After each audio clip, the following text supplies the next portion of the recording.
Hello students, today we are going to revise chapter 1, that is tissue, of class 7th biology. Students, in the previous lecture we have gone through some important terms in the chapters, and today we are going to revise the complete chapter.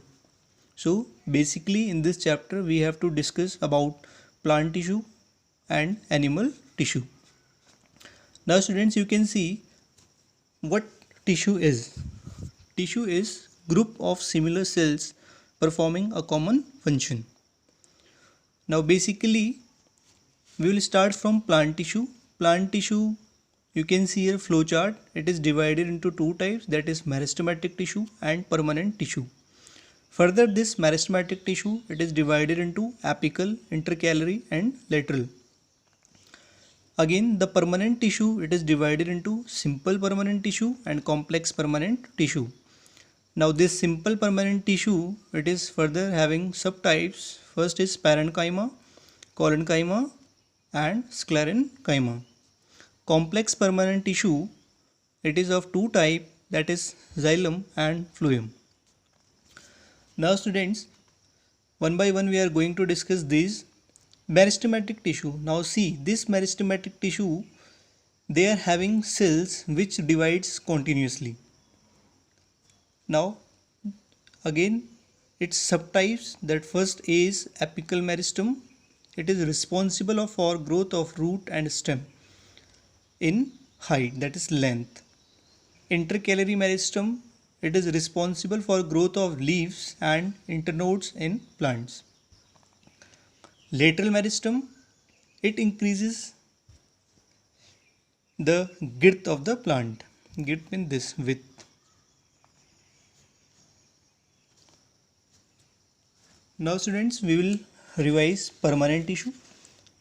See, this permanent tissue, the cells, they are derived from the meristematic tissue and they have stopped dividing, means they do not divide. They have attained maturity and they are not further dividing. Now what are the characteristics of this permanent tissue? They may be living or dead. Cell wall is thick or it may be thin. The cells, they are having large vacuole and they do not divide.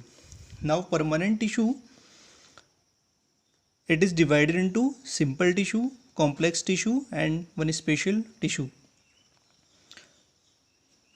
Now simple permanent tissue, you can see here, in simple permanent tissue, cells are similar to each other with respect to function, origin and shape. Its further subtype, first is parenchyma. Cells are oval, spherical or polygonal shaped. Cytoplasm is in periphery. Large vacuole is seen. Cell wall is thin and made of cellulose and cells are loosely packed. Now see, you can see its function. It stores food in form of starch, fat, etc. and it also stores water and it provides strength to plant. So the second type is collenchyma. You can see these are the collenchyma cells. They are elongated and the cells, they are closely packed. The cell wall is thin and it is made up of cellulose. Now what is the function of this collenchyma? It provides mechanical strength as well as it helps in storage of food and as well as it helps in elongation of organs.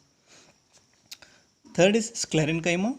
Now see, these are the cells of sclerenchyma. They are having thick wall of dead cells and the cell wall is lignified. It occurs inside xylem and phloem. Now what is the function of this sclerenchyma? It forms a protective covering over seeds and nuts. Flax, jute, cotton are exploited. Now students, next you can see complex permanent tissue. In this we have to discuss xylem and phloem. Now xylem, it is responsible for the transport of water and minerals in the body of plant, and the phloem, it is responsible for the conduction of food in the body of plant. Now you can see this xylem, it is made up of four types. First is tracheids, second is vessels, third is xylem parenchyma, and the fourth one is xylem fibers. Now in the same way you can see the phloem, it is also called bast, and it is food conducting tissue, means it conducts the food which is prepared by the leaf to all other part of the plant. Again, these are made up of four types of cells, that is sieve tubes, companion cells, phloem parenchyma, and phloem fibers. Now students, one term you can see here, translocation. It is transport of food from leaves to other part of the plant. Once the food is prepared in the plant, that food is needed to be transported to all other parts. So it is due to the process of translocation. Now next students, we are going to revise animal tissue. This flowchart, it will make your work easier, and you have to learn this flowchart also. Now you can see animal tissue basically is of four type: epithelial tissue, connective tissue, muscular tissue, and nervous tissue. Further, this connective tissue, it is subdivided into areolar, adipose, skeletal, fluid, and dense regular. This skeletal one is again divided into bone and cartilage. Fluid, it is having the subtypes blood and lymph, and dense regular, it is having the subtype tendon and ligament. Now similarly, muscular tissue, further there are three types: striated, non-striated, and cardiac. And the fourth one which we will discuss at the last is nervous tissue. Now we will revise them one by one. Now epithelial, it is the simplest tissue and it forms the outer covering of the animal body. Now what is the function of this epithelial tissue? It protects the internal organ as well as it protects the organs from injuries. Next is connective tissue. Now connective tissue, as the name suggests, it helps in binding, joining and connecting of one tissue to another. So it is the most abundant tissue which is found in the body. Now its subtypes we will discuss. Areolar tissue, it is also known as loose connective tissue, and it forms packing between different organs. Now see this areolar tissue, it joins skin to muscles and it connects blood vessels and nerves to surrounding tissues. Now students, second type you can see adipose tissue. This one is an important. So this is a specialized tissue which stores fat, and the cells which are responsible for the storage of fat, they are known as adipocytes. So where they are occurring? They are occurring beneath the skin, around heart, kidney, cushions and around eyes. What is the function of this adipose tissue? It helps in fat storage. It absorbs shock and protects the organ. Third type is skeletal tissue. So this skeletal tissue is also known as supportive connective tissue. Now you all know skeletal tissue, skeleton is present inside us and it is supporting, it is giving a framework to our body. So its subtype you can see bone. So bones, what bones are? Bones are strong, rigid and non-flexible tissue. So bones cells, they are supplied with nerves and blood vessels. These bones form a supportive framework to body. Now bone marrow, it helps in the formation of red blood cells as well as white blood cells. Now next you can see cartilage. Cartilage is hard yet it is a little bit flexible connective tissue. So this cartilage, it occurs at the end of long bones and it absorbs shocks. Fourth type is fluid connective tissue. Now this fluid connective tissue is a mobile, means it is having movement and is called vascular tissue. Now it is further of two types. Blood. Now blood, you all know that blood, it is red in color due to presence of a pigment which is known as hemoglobin. Now blood basically it consists of white blood cells, red blood cells and erythrocytes.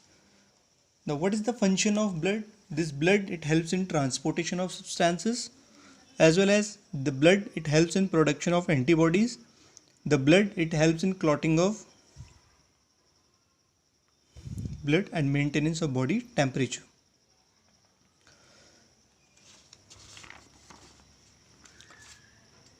Now second, you can see lymph. What lymph is? It is a pale yellow colored fluid tissue.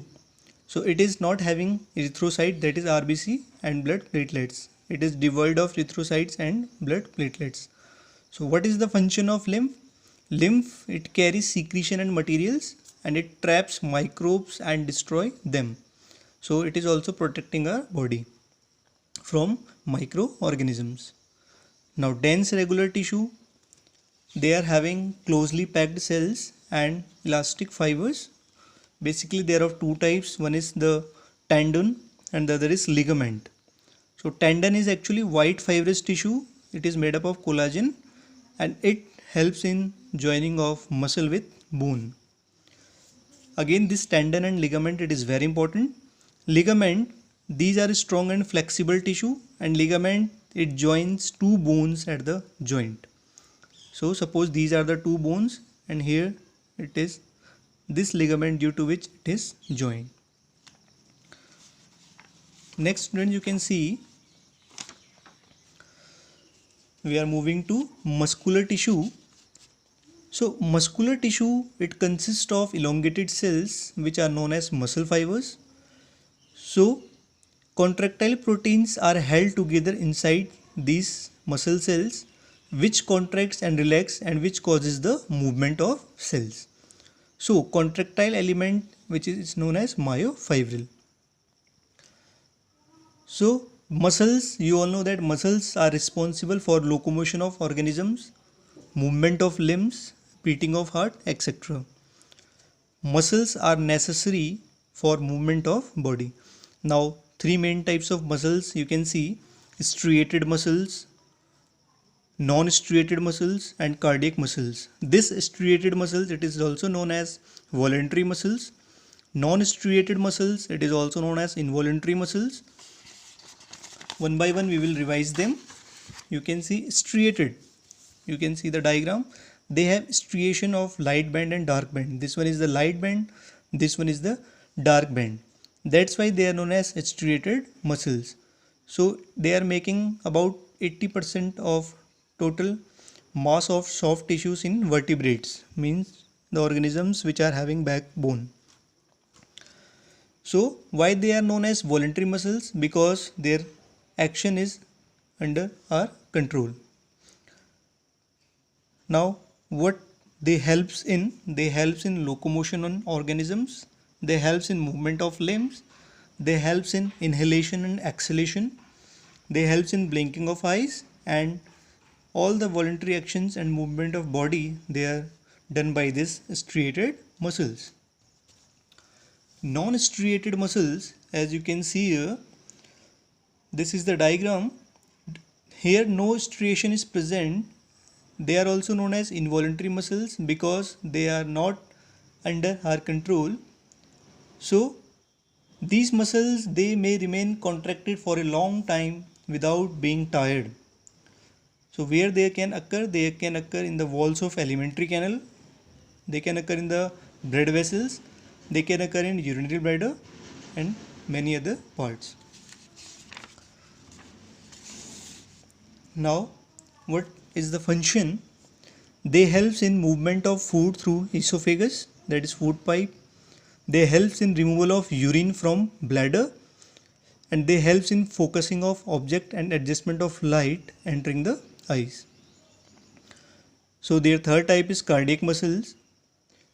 So cardiac muscles, you can see this is the structure of cardiac muscles. These are made up of branched fibers.